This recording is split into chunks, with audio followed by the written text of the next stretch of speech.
Bienvenue dans le chapitre 1, une histoire d'inclusion.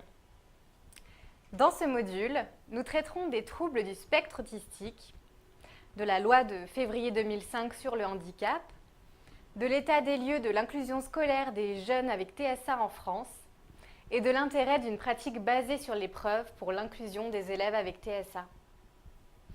Au terme de ce module, vous serez en mesure de fournir des connaissances clés concernant les TSA, de confirmer votre compréhension de l'importance de l'inclusion scolaire des jeunes avec TSA, et enfin, de confirmer votre compréhension de l'importance d'une pratique basée sur l'épreuve pour la scolarisation des élèves à besoins particuliers.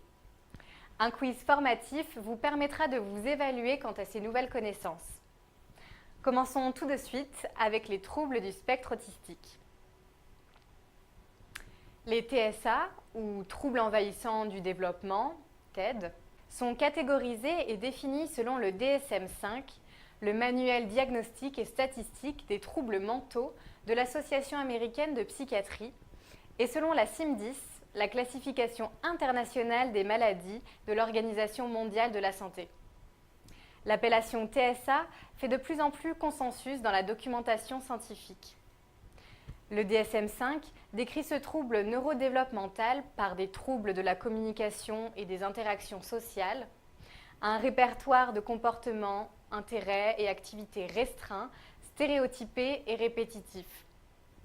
Ceux-ci évoluent toute la vie en fonction de leur gravité, de l'âge, du développement, des expériences et de l'accompagnement de la personne.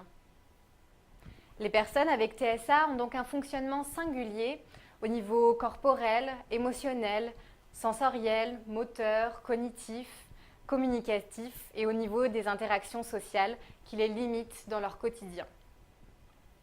Ils ont donc des besoins similaires aux personnes sans TSA, en plus de besoins spécifiques. La prévalence des TSA est estimée à 6 à 7 individus de moins de 20 ans sur 1000. La cause exacte des TSA n'est pas encore totalement connue, mais semble multifactorielle avec un impact des facteurs génétiques et environnementaux. Les professionnels soignants, pédagogiques et éducatifs autour des enfants avec TSA élaborent un projet personnalisé d'intervention avec les parents et la personne avec TSA, en rapport avec ses capacités de compréhension et sa maturité. Celui-ci permet d'évaluer le fonctionnement et les potentialités de l'individu et sera adapté tout au long de la vie. Parlons maintenant de l'importance de l'inclusion scolaire des jeunes avec TSA. Le modèle inclusif, apparu dans les années 90, est encore à ses balbutiements en France. La visée de l'école inclusive est une scolarisation en milieu ordinaire comme unique alternative, quelle que soit la sévérité du handicap.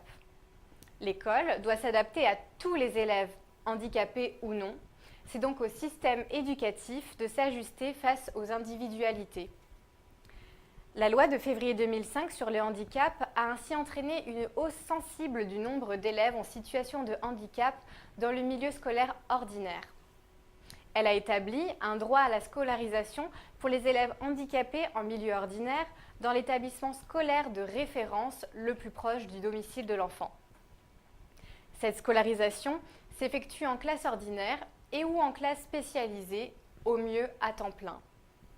À défaut, l'enfant est scolarisé en partie ou totalement dans un établissement médico-social, un institut médico-éducatif, un institut médico-professionnel ou un service d'éducation spéciale et de soins à domicile, ou en établissement sanitaire, en hôpital de jour.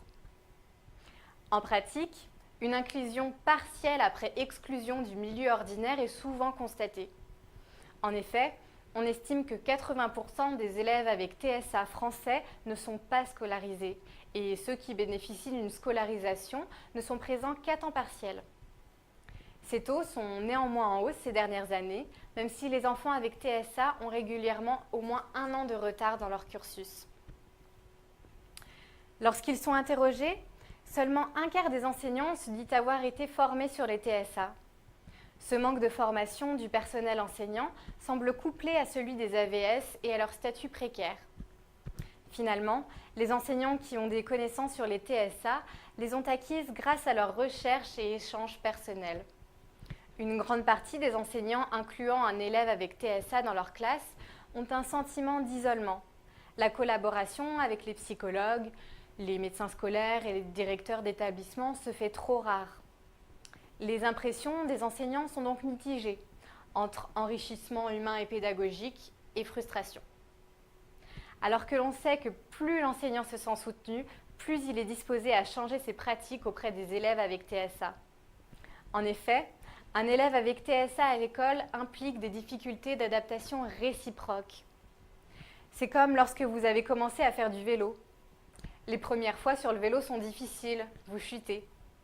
Puis, au fur et à mesure de votre expérience sur le vélo, vous gagnez en efficacité, vous apprenez à vous économiser et à adopter les bons gestes pour être plus précis et plus rapide.